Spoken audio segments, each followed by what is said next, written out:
Hello and welcome back to another Reaconteur video, and in today's video I'm going over everything changed with Type Soul's Hell update, major additions, smaller additions, and even a few important patch notes that I found interesting. Before we get into it, I'm live on Twitch. Come watch me on Twitch, twitch.tv/Reaconteur, where I am live right now. I am live on Twitch as of uploading this video at 4 PM Eastern Standard Time, Monday, Wednesday, and Friday. Anyway, make sure to subscribe and let's get straight into it. Anyway, I'm extremely excited that Type Soul is back. This is genuinely one of the only two games I actively enjoy in Roblox, along with Parkour Reborn, and I know a lot of Deep players specifically don't like Type Soul, but I think it is the most fun PvP combat on all of Roblox, with the only contestant being Prime Rogue Lineage before everyone was using macros. Now, the first thing I want to talk about was the fact that they brought back Air Hakata. Finally! You can now choose between the newer Grounded Hakata or Air Hakata as a sort of splitting branch of skills, and honestly, I am so happy it's back because my build is also back. I know a lot of people hated Air Hakata, but my speed Hakata build is officially back because I can now do my original combos with it, which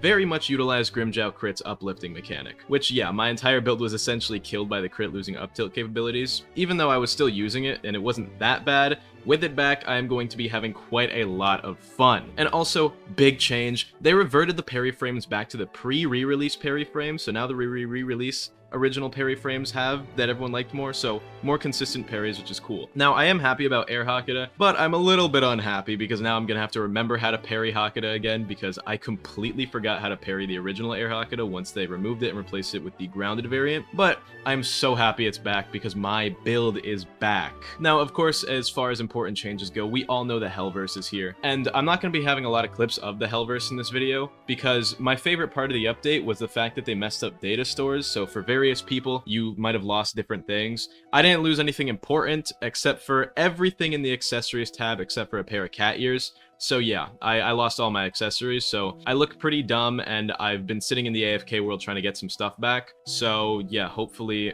I can get those back by the next video, and I'll have health footage for you, but also I kind of want to avoid spoilers. Anyway, the Hellverse is a semi-permadeath sort of thing, so the main mechanic which wipes you is basically you have lives in PvP only, so PvP is the only thing that can take your lives. PvE and anything else won't take your lives.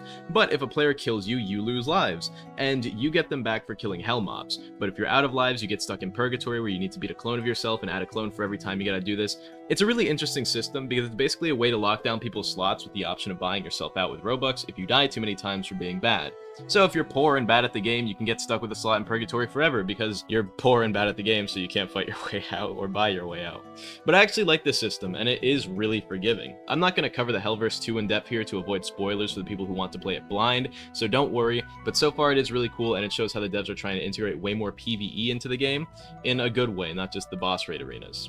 Now, funny quick little notice, but the Hellverse, which doesn't exist fully in Bleach yet, is currently implemented into Type Soul. You know, the next Bleach arc that's not finished is in Type Soul, but the 1000-Year Blood War update is currently confirmed to be the next major update, which is a little bit weird that they're doing it in that order, but whatever, Hell brings hype. But yeah, Hell is still a lot of PvP stuff with 3 rings with unique challenges in areas like the Maze and Library, which you guys will be able to explore yourselves, or wait till I eventually make videos, which will go more into detail on them if I do. Or, you know, watch other people's videos, because I'm not really the guide person. Now, the Battle Royale mode is officially out for public players to try. If you remember, I did a video on the Content Creator Battle Royale, so that was actually really funny. It was a fun event.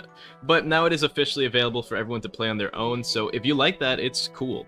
Speaking of kinda cool, these goobers added a Minecraft crafting table, which you can use to craft items, skills, and even artifacts and quest items. So I have no idea how important this will be just yet, because, you know, I wasn't told much, but the game just dropped and I've been playing for a day, and I think this is kind of funny.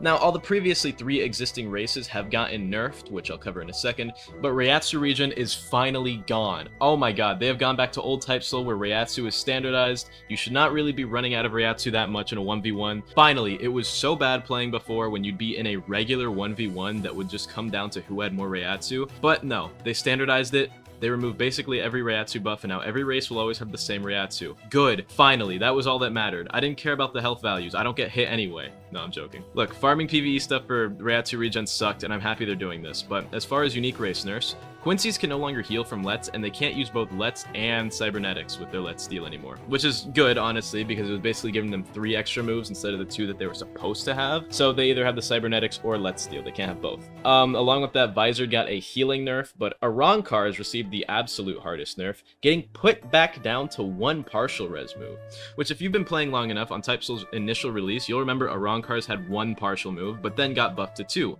They are now back down to 1, and I don't know if partial essence still exists. If it will, then I might be popping my first essence ever, because I kind of want that. So as a whole, this update is kind of returning a lot of things to their roots with nerfs and changes to base mechanics like Reiatsu, and another big part of this was the complete removal of hybrid races, which honestly good. They were kind of trash and super situational, and I would not have used any of them except maybe Anomaly, because they realistically weren't very good. Like, I never saw a reason to use them, because they all just kind of felt like you're sacrificing more than you're gaining, which makes them not worth using. So yeah, I didn't bother using those. For the Soul Reaper players, Benihime finally got its long-awaited rework. Spirit Segunda was added and Spirit was reworked a little bit. Apparently Spirit is going to be stupid broken for a couple of days, which I guess Cetro said he was going to let it be stupid broken for a couple of days as an apology for being trash for a year straight. So I guess abuse it while you guys can. And of course the Medic rework, I don't care. I really don't. I know there's a strong community of people that love Medic and are hyped for this, but I hate Medic players. Regardless, it seems better than it was before. It's more of a battle medic sort of thing. And of course, I mean, I'm kind of biased against medic. We've all seen the clip of me fighting a medic in the arena mode for 12 minutes straight because like he ran and spammed Reiatsu, Siphon. But the new stuff seems to be somewhat inspired by Deep Woken's Irising attunement to a certain degree with the rod concepts and Jailer and all that, which wouldn't be too surprised. Cetro likes Deep Woken. Now, in opposition of the standardization and returning to the game's roots, the devs added soul vows, and these things are stupid crazy, but they offer quite a lot of variety. So, you know, with the addition of Aerial Hakata again, I probably just won't use a soul vow in the same way I don't really use skill boxes or essences or anything like that. It's like, the Vow of Luck kind of just turns you into Hikari though, so that one is a maybe because it's, you know, kind of funny. And I cannot wait for 30 mediocre progression videos on the Type Soul Hikari build to drop by Monday. In addition to Vows of Luck, they added Devil Triggers, which is usable for the Yamato, just straight up. If you use the Yamato weapon, you can get a Devil Trigger through the Virgil boss fight. And also the Virgil boss fight was added, which is kind of part of the obtainment-related reason stuff for all that. And as a whole, it's kind of just like a weird addition. It's kind of more of like the old stuff that people didn't like, where they kept adding non-bleach stuff, but I think this is fine because the Yamato was added like a year ago anyway. So honestly, if they're gonna keep adding non-canon stuff, expand on the bullshit we already have instead of adding new bullshit. It's fine this way, right? Now, one thing I don't necessarily like is the Holy Sword Excalibur. I haven't seen it yet because nobody's pulled it, and my Quincy slot has been untouched for I don't even know how long. But it's kind of a bad system because it can only be wielded by one player on the entire game, because it kind of just seems like it's going to promote hard boosting for requirements, and some shitty group of friends with a mediocre clan and a massive egoed YouTuber or TikToker with like 3,000 subs is going to gatekeep it for like 6 months. But also, why is there only something like this for Quincy's? It kind of ostracizes 3/4 of the game because there are 4 races and now only Quincy's get something like this. I don't think it's a good idea, but if you're gonna do it, at least be inclusive about it. For Arankars, you can now get the Ancient Vasakar path, which in all honesty I think is pretty poorly implemented. I love this game, but I'm absolutely going to call out the things I don't like, and I'll probably make another video about everything I hate with this update. They'll probably drop Monday. I think this is cool in concept, but in reality, it's really poorly designed. You lose your Vasakar variant, meaning you wasted your time getting True Vasto, but in exchange, you get unlimited base defense hero, so it's still lesser defense than the hero variant, but it's base defense now. It's unlimited. If your guard broken, you roar, countering a guard break and guard breaking the enemy instead. So basically you can bait a guard break super early into the fight and get a free combo starter, and then the race has a bunch of other passives that haven't really been found yet because nobody really has it yet. I've only seen some stuff through the testing stuff. And as a whole, I think it's just really poorly done. I personally prefer the extra defense for my Vasto variant, so I'll be keeping True Vasto. But the fact that its main passive incentivizes a lame baiting playstyle and punishes the person you're fighting for your mistakes is bad game design. They even know it's a stupid ability, which is why the cooldown for it is like a minute or 2 long. If your only way of balancing something in a game is by making sure it's minimally usable, then it realistically shouldn't exist. And I doubt this is the only stupid like passive that it has, because they're pretty strong. Now, along with that, there are new clan abilities and stats. For example, Soul Reapers get a passive for their mythical clan where if you're hit by one move twice, you take less damage from that specific move for 5 minutes. Could be good, but I think it's pretty situational. So this could be good for boss rating though. Then Arankars, like the Ikome Kodomawe clan, makes it so after you get hit for 150 total damage, their Ray regen is reduced and all healing sources get cut in half for them. Also pretty good. The Odoshwant clan has my favorite ability, which is, it's kind of useless, Reiatsu detection. You can kind of just sense where everyone is on the map, and I kind of want this clan because it's cool, but I have the mythical clan and I don't like the Odoshwant hair color, so I guess I won't be getting that. Right, now these are alright, but then for Quincy's, it gets a little wild. So the mythical clan isn't too special, right? The Ishida clan gives you a 10% Reiatsu regen pack as soon as you run out of Reiatsu, so it's basically just 10% more Reiatsu. But then the Do clan gives you a 10% chance on hit to tank 80% of all incoming damage. Really stupid RNG base, so if you get unlucky fighting one of these guys, your entire combo might just get negated.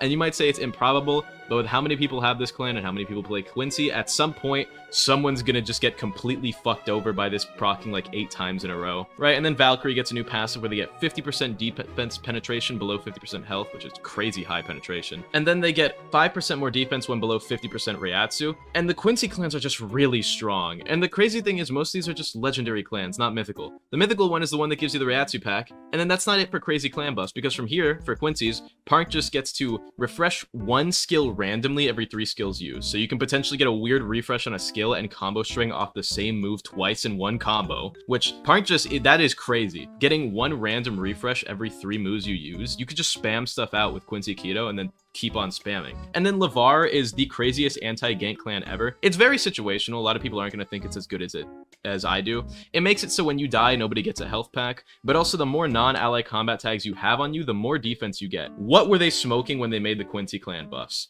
Cypher, the Ulquiorra clan, by the way, gets a buff to Bala, where it auto-tracks, but it's a trade-off for getting a higher cooldown. Why are the Quincy clans just broken strong? Who approved this? It was probably Christy. He's a Quincy player. And look, I know people don't think Lavar is that good because it's like super situational, it's good for boss rating, but I would love Lavar on my Reaconteur, like genuinely. I don't like 1v1s, I'm gonna be so honest. The more people fighting against me, the better. I love fighting like 1, 2, 3, 4, up to 8 people at a time is like the most I've ever done.